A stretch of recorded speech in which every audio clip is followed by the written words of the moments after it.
ว้าวทายาทหมื่นล้านน้องสายฟ้าพายุแอบิเกลหล่อสวยขึ้นทุกวัน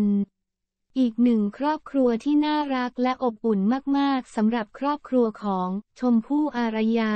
กับไฮโซน็อตวิศรุตและทายาททั้ง3 คนน้องสายฟ้าน้องพายุและน้องแอบิเกลเราจะเห็นโมเมนต์น่ารักของพวกเขาอยู่บ่อยครั้งผ่านโซเชียล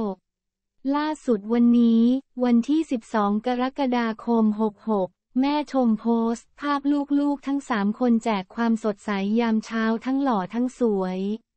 และน่ารักกันทุกคนจนทำให้พี่ๆแฟนคลับใจละลายแห่คอมเมนต์ชมกันจำนวนมาก